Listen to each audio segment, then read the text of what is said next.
Hello guys, in today's video we're going to be reading the book Treasure Island by Robert Louis Stevenson. And I'm going to read chapter 1 and 2. Here we go. Squire Trelawney, Dr. Livesey,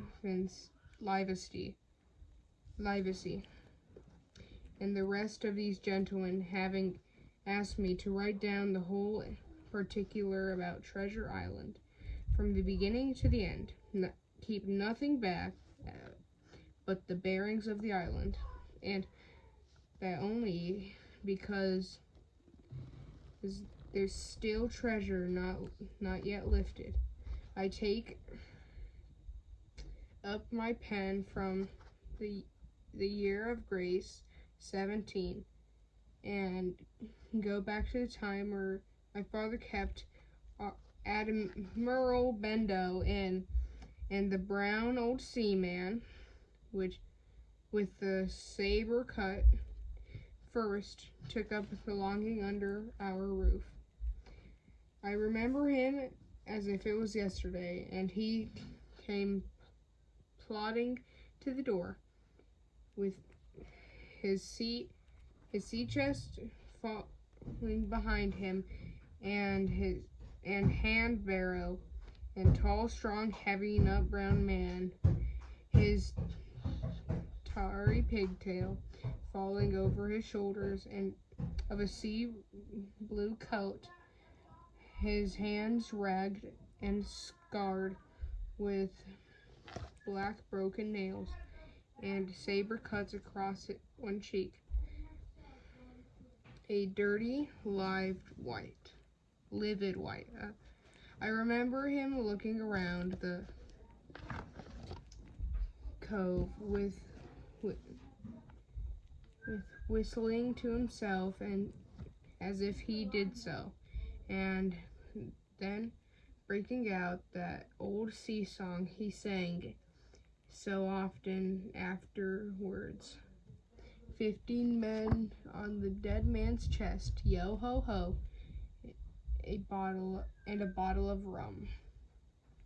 In the high, old tottering voice that seemed to have been entombed and broken at the capstan's bar. Then he rapped on the door with a bit of stick, and it was a bit of stick like a handspike that he carried. And when my father appeared, he called roughly through a glass of rum. This, when it was brought to him, called roughly from the this when it's brought from him, and he drank slowly like a connoisseur, lingering on the taste, and still looking about at the cliffs and up at our signboard. This is a handy cove, says he at length, and a pleasant situated grog shop. Much company, mate? My father told him no, very little company. There was more the pity. Well then, he said, this is the berth for me. Hear you, matey, he cried to the man who trundled the barrow. Bring up alongside and help up my chest. I'll stay up here a bit, he continued. I'm a plain man. Rum and bacon and eggs is what I want. And that head up there for to watch ships off. What you might call me? You might call me Captain. Oh, I see. You what? at there, what you're at there.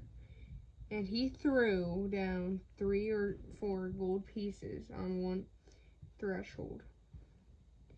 You can tell me when I've worked through that, says he looking at it fierce as a commander. And indeed, that as his clothes were and coarsely, and as he spoke, he had none of the appearance of a man who sailed before the mast, but he seemed like a mate or skipper, accustomed to obey or to strike. The man who came with the barrow told us that the mail he had sent down the morning before at the Royal George, that he had inquired what inns there was along the coast, and hearing ours well spoken of, I suppose, and described as lonely, had chosen it from others for the place of the residence. And that was all we could learn of our guest. He was a very silent man by custom. All day he hung round the cove or upon the cliff with his brass telescope. All evening he sat a corner of the parlor next to the fire, and drank rum and water very strong.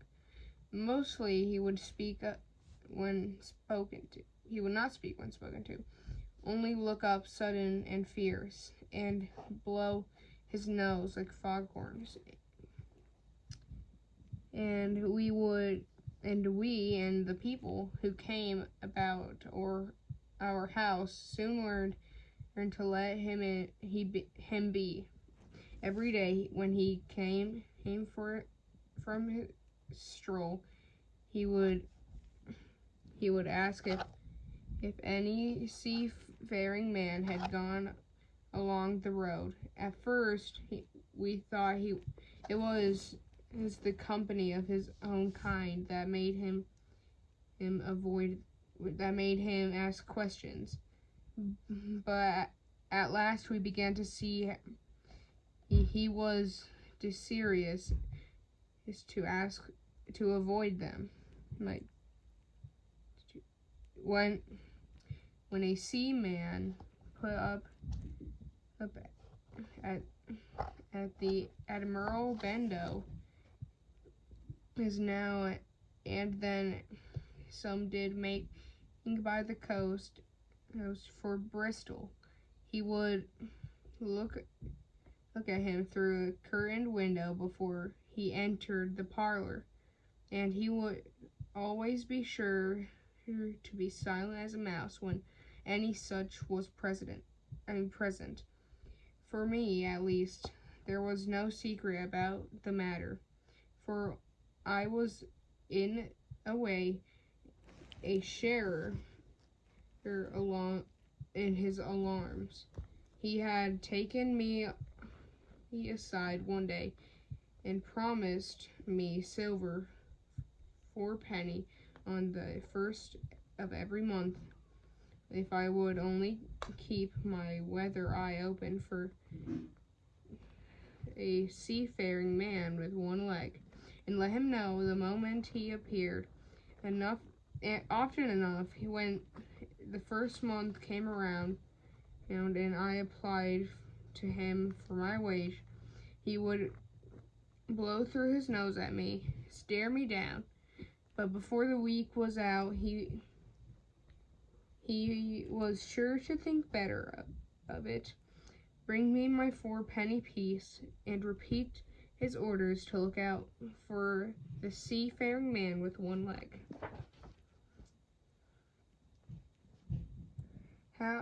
How that personage haunted my dreams, I need scarcely tell you on a stormy night when the wind shook the four corners of the house, and the surf roared along the cove and up the cliffs, I would see him in a thousand forms, with 1,000 diabolical expressions.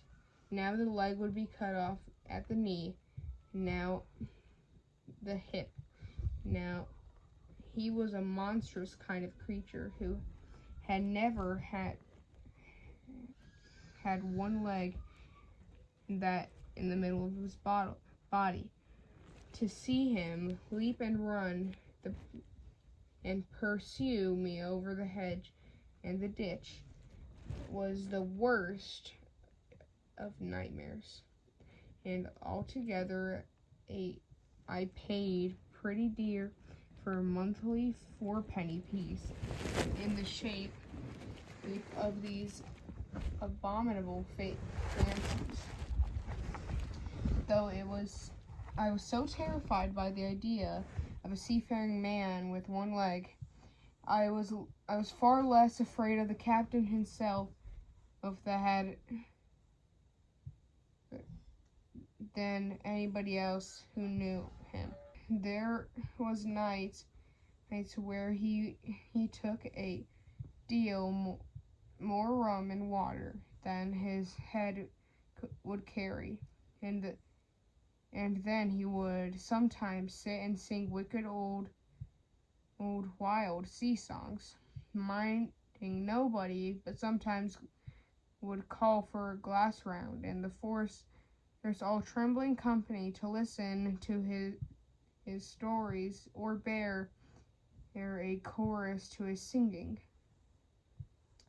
Often I would hear the house shaking with yo-ho and a bottle of rum, all the neighbors joining in for dear life, with the fear of death upon them. The video's getting a little bit long, and it will be too long to post on YouTube accordingly, but that's all the time we have today. Bye-bye.